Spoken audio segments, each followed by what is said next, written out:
Messieurs, il y a eu pas mal de changements sur Rocket League depuis qu'on n'a pas fait de Baguette Flash. Ça avait déjà commencé à être annoncé un petit peu, mais on ne les avait pas vus en action. Parlons d'abord des changements sur le jeu lui-même. Finish, indicateur de flip reset, fin de back-S mode, indicateur de respawn de boost. Il y a des choses qui nous impactent aussi, nous, en tant que caster. D'ailleurs, l'indicateur de flip reset, notamment, qui selon Limbo, va être visible par et nous, et du coup, vous aussi, le public, quand on regardera les matchs, du coup, qui nous donnera plus d'informations. Qu'est-ce qu'on en pense de tous ces changements? Rocket League qui essaye de faire bien le remplacement de back-S mode? Ouais, bah alors ce qu'a dit Limbo, je confirme. Hein, voilà, j'étais en scrim, en scrim cet après-midi. Même l'équipe adverse, tu vois l'indicateur de flip reset. Et tu as le petit son aussi. Donc il n'y a pas de souci, effectivement. POV spectateur, on le verra pour absolument tout le monde.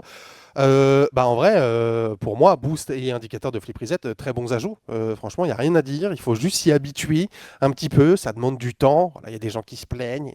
Il faut changer des trucs. À chaque fois qu'il y a des changements, de toute façon, on se plaint et à chaque fois, on s'y fait. Voilà, c'est comme sur LoL quand ils changent le launcher. Au début, on dit il est pas beau, c'était mieux avant, il est nul, je suis perdu dans les menus. Et 2 mois après, tu as oublié à quoi ressemblait le launcher d'avant. Là, c'est pareil. Dans 3 mois, on aura oublié qu'avant, il n'y avait pas ça. Et en vrai, c'est un plus parce que pour avoir rejoué un petit peu à Rocket League ces derniers temps, tu te rends compte qu'il y a plein de moments Où sur tu as des ton reset. recovers ou à des moments totalement random, Même tu sur des. récupères un reset. Tu le récupères sur le toit des adversaires, souvent. Ouais, En c'est vrai, ça. Et en fait, c'est fou. tu te rends compte que pour toi, ta propre recover derrière, tu as un reset, tu peux wave dash et ça t'accélère le truc.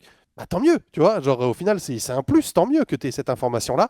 L'indicateur de boost, franchement, il est très bien fait. Ça, pareil, c'est un truc à demander un tout petit peu de temps pour s'y faire, mais je trouve que tu vois assez facilement et assez nettement quand le boost apparaît. C'est quoi? Oui. Ah, En ça. fait, En gros, les gros oui, boosts, je tu as sais, une sorte ça y est, je me souviens. de ça devient de chargement plus en plus lumineux. blanc. Moi, Et j'ai après, pas t'as le besoin, pad j'ai pas qui besoin, c'est tout dans ma apparaît. tête. Ouais, bien sûr, ouais, Jamais besoin. t'inquiète. Bien Il sûr, compte j'ai 10 secondes. Oui, il compte 10 secondes sur tous les gros pads. Je Oui. compte, En je tant que compte pas joueur, 10 secondes, je le sais. En J'ai tant pas que joueur, fait ce qui est compte. fou, c'est le son. Parce que du coup, le boost, même sans le voir, tu sais qu'il est en train de respawn, que tu peux changer Oui. ta trajectoire. Effectivement, le flip reset, je pense que même à niveau pro, ils se rendront compte qu'ils ont des resets à des moments où ils ne s'en seraient pas rendus compte sans. Donc ça va en vrai influencer, mine de rien, le jeu. On verra ce que ça donne, mais je suis entièrement d'accord avec toi, Finish. Moi, j'aime beaucoup les changements. J'aime pas le bruit du flip reset, voilà, mais j'ai le droit Oui, d'être un peu ça, un oui, c'est rageux pas. de temps en temps, grosso modo. Mais à part ça, c'est une ref à Sideswipe d'ailleurs, pour ceux qui savent ce bruit de chargement. C'est le flip reset sur Sideswipe. C'est exactement le même bruit, mais dans Rocket League, il fait bizarre, je trouve. Mais bon, en réalité, c'est un tout petit détail et les intérêts sont quand même cool. Tout ça, évidemment, Boyan, dans un but aussi, nous amener vers des anti-cheats et essayer de enfin résoudre ce calvaire qui est la ranked, les bots, les DDoS, tout ce qu'on connaît, quoi. Ouais, bah il y a du boulot, c'est bien. Moi, je vois pas la feature qui m'intéresse moi en tant que broadcaster, hein, c'est-à-dire la possibilité d'extraire les données du match pour les mettre dans un fichier HTML pour faire un overlay animé. Mais vas-y, au boulot, continuez de dev, les gars. Back-S Mode, de toute façon, reste disponible pour les matchs privés, pour le offline, pour s'entraîner, par exemple, potentiellement dans vos lobbies, pour nous, diffuser des matchs du coup, qui seraient en match privé ou en LAN. Donc, ils sont en train d'essayer de justement de ne pas retirer tout d'un coup et de compenser petit à petit. Je trouve qu'ils font les choses intelligemment. Ouais, Il y a Ouais, je aussi, suis d'accord. ouais. il y a aussi, il y a aussi une com sur l'anti-cheat où tu sens bien que ils savent que c'est pas la finalité du truc, qu'il y a du taf, que ça va pas régler tous les problèmes, qu'il va falloir continuer de mettre des moyens, de mettre des moyens humains, surtout derrière ce problème. Donc, ils ont conscience de la situation, ils comment de mieux en mieux, ils font les choses intelligemment. Franchement, je suis content. Je vais pas cacher que pour l'instant, je suis très content de ce que propose Rocket League. Alors, il reste évidemment beaucoup de problèmes à résoudre. La ranked à très haut niveau est un cauchemar. Les joueurs ne peuvent plus s'entraîner. Ils sont obligés d'aller faire des 2v2 privés entre eux pour résoudre le problème. C'est vraiment un cauchemar actuellement. Mais ils essayent. Donc, au moins, on ne se sent plus complètement abandonné. Ça fait plaisir. Qu'est-ce que j'ai mis dans la suite de changements? Parce que j'ai l'impression que j'ai fait n'importe quoi sur mon petit Admin deck. et clean Ah, feed, ça c'est bien et ça. évidemment, le Day4 retour des admins dans les lobbies. Je pense que c'est suite à cette catastrophe qu'a été la qualification nord-américaine. Beaucoup de gens se sont plaints, des bots de partout. Alors, le problème là, c'est qu'au Day4, pour la qualification américaine, c'était au Day3 que les gens se plaignaient. Donc, peut-être que ça ne résoudra pas tous les problèmes, mais au moins essayer de contrôler un petit peu, surtout dans des moments où il y a autant de problèmes avec du cheat. Il faut des admins dans les lobbies de la ronde suisse en Day 4. Forcément une bonne chose, je vous pose même pas la question, ça fait plaisir. Boyan, clean feed pour retour du clean feed pour le vendredi. C'était C'est ce qu'on nous a d'habitude dit. réservé aux équipes. C'est ce qu'on nous a dit. C'est faux. Non, les équipes vont dans les lobbies, mais du coup, j'ai l'impression qu'en plus de mettre un admin dans chaque match, les RLCS mettent aussi un observateur dans chaque match pour pouvoir proposer un stream principal sans avoir à reprendre les casters, les streamers qui diffusent leurs équipes. Quand nous on fait des viewing parties de ça, du coup tu as le cast de Fufu, tu as la voix soit tu coupes le son, soit tu as la voix du streamer, ce qui pour Rocket Baguette, nos standards sont différents de ça, et notre audience aussi est habituée à autre chose. Donc si on a vraiment un clean feed pour le vendredi, je suis chaud pour revenir faire des viewing parties. Ça devrait mieux se passer, ça devrait être plus agréable pour nous et pour l'audience. Mais je demande à voir comment c'est fait. On verra effectivement, mais potentiellement des bonnes nouvelles, des retours intéressants d'ajouts qui étaient déjà là en réalité, hein, qu'ils ont enlevés, mais qui nous reproposent. Donc écoutez, pourquoi pas, on verra comment tout ça se passe. En tout cas, c'est quand même des signes, encore une fois, encourageants.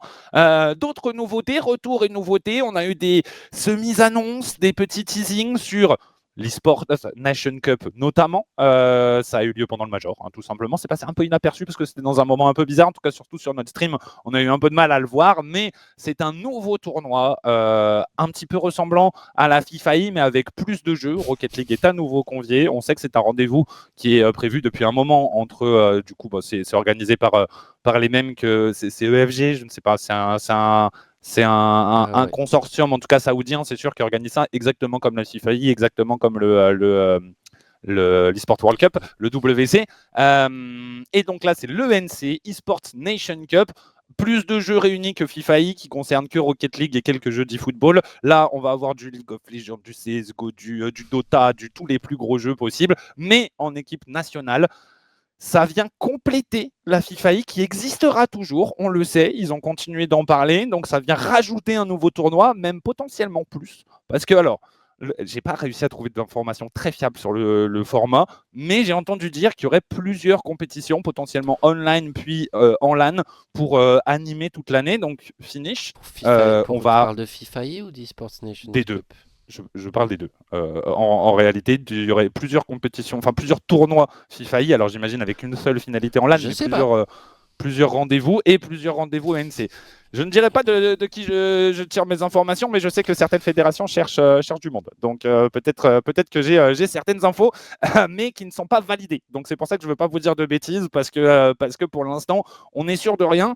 Mais du coup, finish. Potentiellement plusieurs rendez-vous pour l'équipe de France qui vont venir s'ajouter du coup à un calendrier qui commence à bien se remplir, mine de rien. Tant mieux, va-t-on se plaindre de ça en vrai. C'est trop cool d'avoir un petit peu plus de tournois et de matchs avec l'équipe de France. Après, il ne faut pas non plus que ça devienne, je trouve, trop une normalité et qu'il y en ait trop.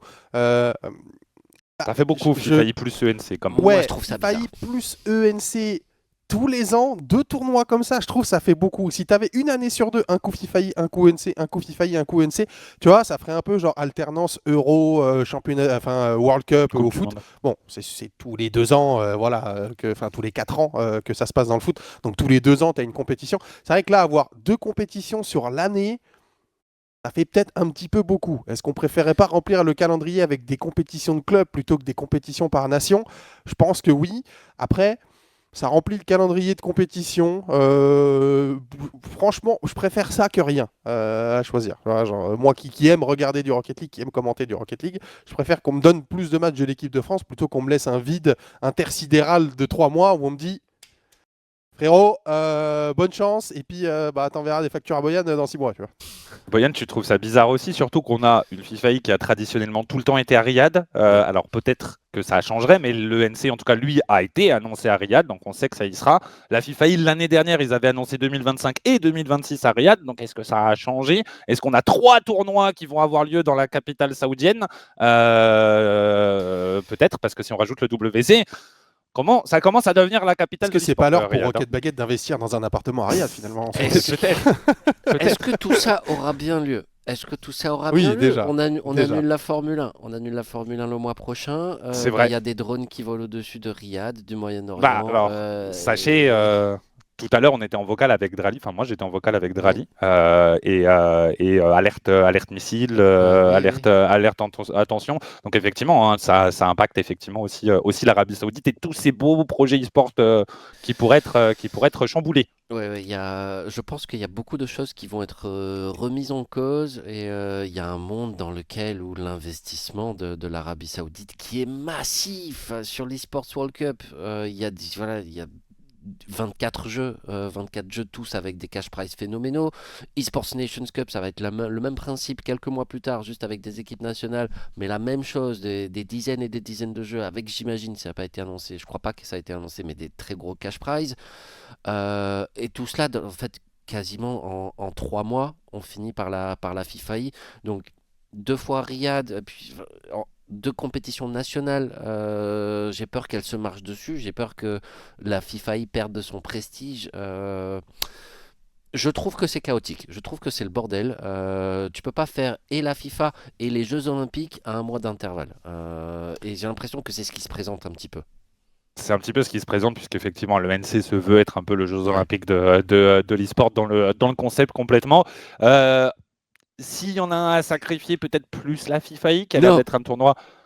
T'aimes trop la J'aime FIFA. trop la FIFA. J'aime trop la T'aimes trop la FIFA. FIFA, mais c'est J'aime ça. trop Mais qu'il y a la un corruption tournoi, de Gianni Infantino. Il n'y a pas de problème. J'aime la FIFA. J'aime la FIFA. qui est un Prenez mon tournoi argent.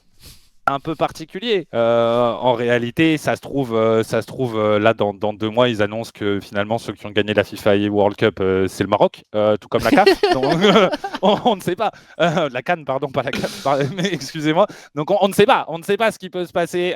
Non, on verra évidemment. Mais le NC a l'air d'être un peu plus prestigieux avec. Ça fait déjà un moment qu'on en entend parler. Les clubs ont l'air d'être très intéressés par les projets parce que c'est des moments où tu vas pouvoir, entre guillemets, louer tes joueurs aux fédérations et du coup récupérer de l'argent. Tout ça va évidemment devoir être supporté aussi par l'organisation lui-même parce que les fédérations ne sont pas richissimes non plus. Donc il y a des questions qui se posent. Les fédérations seront pas. Par exemple, la FFF dans l'eSports Nations Cup, elle Elle pas impliquée. a rien à voir. Non, elle n'est pas du tout impliquée. Ouais. Je pensais ça avait l'air fédération logique. de football. Non, bah tu sais, il y a eu cette communication autour de comment ça s'appelle, l'organisation, le syndicat des clubs professionnels d'e-sport Oui, c'est vrai. qui va piloter le projet avec la nouvelle boîte de Bertrand Hamar qui s'appelle Neo. Grosso modo, on a pris les puissants de l'e-sport français, les clubs et Bertrand Hamar et ils se mettent ensemble pour gérer ce dossier. Les fédérations n'ont rien à voir, les associations n'ont rien à voir. Voilà, ils sont en concurrence avec France eSport. Bon courage, ça va être à l'Arabie Saoudite de trancher. Mais non, voilà, c'est pas les mêmes acteurs qui vont également gérer les équipes. Et Rocket League, on est dans un cas particulier aussi parce que on est un des seuls jeux qui avons et le NC et la FIFA. Il y a quasiment aucun autre jeu e-sport dans le monde qui a 2 compétitions comme ça. C'est le seul. Donc voilà, nous ça nous rend les choses un petit peu bizarres. Sur les autres jeux, ils n'ont pas cette question-là à se poser. Ils sont très heureux d'avoir, pour une fois. Alors, sur LoL par exemple, ça fait au moins 10 ans que les gens réclament une compétition. Au moins que ça arrive une fois, une compétition par nation, ça n'est jamais arrivé. Là, ils vont avoir ça, ils sont tous très contents. Nous, on est là en mode, ça fait un peu beaucoup là, mais en vrai moi je suis d'accord avec Boyan, je pense que la FIFA, en fait la FIFA, t'as le côté FIFA, fédération très cadré, tu vois, genre c'est quand même prestigieux. Le NC, il y a l'argent. Globalement, la différence, c'est t'as la FIFA, c'est le prestige, t'as le NC, c'est l'argent. Voilà, qu'est-ce que tu la FIFA, il n'y a pas d'argent peut-être. Moins. De toute façon, voilà, tous les tournois organisés en Arabie Saoudite, on ne va pas se le cacher qu'il y a l'argent, globalement, derrière, très clairement. Écoutez, ça sera intéressant de voir. Moi, j'aime bien le système de l'ENC aussi, parce que pour qualifier des équipes, alors il y aura des qualifications, mais il y aura aussi des équipes invitées. Et ces équipes, elles vont être invitées en fonction des points RLCS, c'est-à-dire que des Français, tu as 32 points en RLCS à la fin de la saison, tu mets 32 points pour la France, tu vois. Et tu fais partie de l'équipe de France, évidemment. On ne compte pas tous les joueurs français, évidemment. C'est Cassio en train d'annoncer. C'est Cassio, ma source. Donc, normalement, les points RLCS vont compter individuellement par joueur. Donc, si par exemple, ça n'arrive pas, ça n'existe pas. Mais si par exemple Vitality, on disait qu'il y avait Zen et Exotic qui étaient dans l'équipe de France, les deux compteraient du coup 2 fois les points de Vitality pour le quota équipe de France, grosso modo. Et normalement, le départage et les équipes invitées vont être faites comme ça. Ça devrait concerner une vingtaine de pays, entre 20 et 24. Ça n'avait pas l'air très clair sur leur site. Pour inviter l'équipe nationale directement et ensuite l'équipe. Ok, j'ai capté. Exactement. Et pour les autres, il y aura des qualifications plutôt online. C'est pas encore très clair, mais ça a l'air d'être grosso modo le format qu'ils ont l'air de diriger. Comme tu l'as dit, tout ça est soumis aux conditions internationales, évidemment, qui se passent en ce moment. Et on verra bien où est-ce qu'on s'annonce. Mais on ne va pas se plaindre d'avoir des jeux qui sont des compétitions internationales qui sont intéressés par Rocket League. Ça nous régale, très clairement. Même si un peu de clarté dans le calendrier, ça serait forcément une meilleure chose. On en a une autre de compétition absolument pas internationale, cette fois-ci complètement nationale, qui fait son grand retour. Ce sont les RBRS. Après le relancement, on va dire, il y a quelques mois d'une nouvelle saison RBRS, ça n'avait pas eu lieu depuis plusieurs années. Nous continuons tout simplement ce lancement. Nous continuons de faire des saisons. On rappelle, les RBRS, c'est un championnat ouvert à tous à partir du rang diamant et dans lesquels on va vous mettre dans une ligue de 8 équipes, si possible, normalement 8 équipes, où vos adversaires seront d'un niveau équivalent. On essaye de prendre en fonction des MMR en 2v2, en 3v3, voilà, on fait des petits calculs de notre côté pour vous stabiliser dans un championnat où vous pouvez jouer du coup avec un niveau normalement similaire en face de vous et vous battre dans une ligue du coup à 8 avec la possibilité d'accéder aux playoffs, dans les playoffs, voilà, de finir champion. C'est un tournoi qui ne rapporte pas d'argent, c'est un tournoi pour le kiff, pour le plaisir. Moi, c'est un tournoi que j'adore faire, tout simplement. Les RDRS, c'est l'occasion pour les petits joueurs comme nous, voilà, moi je me considère comme un petit joueur, voilà, du champion, du l'OGC, des choses comme ça, d'aller jouer des vraies compétitions serrées avec un enjeu, bah, tu te le mets toi-même ton enjeu, mais évidemment un enjeu que tu peux aller chercher et se faire plaisir tout simplement dans des conditions le plus réelles possible, le plus proche possible des tournois normaux, toujours soutenus par la Banque Postale, qui nous fait plaisir, qui nous accompagne sur les RBRS, grâce à qui on peut faire les RBRS. Donc merci beaucoup aussi à la Banque Postale. Finish, tu levais la main? Non, je faisais un main opposé, Richard, c'est tout. Ah. Une petite honneur. Effectivement, on se régale tout simplement en RBRS. Les inscriptions, c'est bientôt, hein, Boyan, quand même. Il faut y penser. Inscription la semaine prochaine, mercredi prochain. Vous aurez jusqu'au 9 avril. 9 avril. Oui, 9 avril, jeudi 9 avril, 20h pour vous inscrire. Et début de la compétition le lundi 13 avril. On est parti pour 7 semaines de saison régulière, 4, 5, 6 semaines de play-off. On va jouer jusqu'à l'été.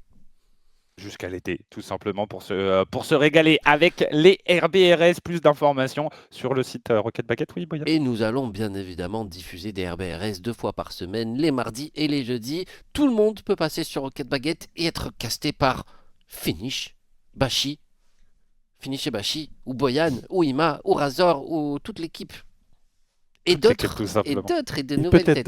Et peut-être d'autres. Même pas peut-être. Même pas peut-être. On vous réserve peut-être quelques surprises. Moi, je vais laisser des peut-être. Pour l'instant, vous verrez bien. Ça sera à suivre sur les réseaux de Rocket Baguette.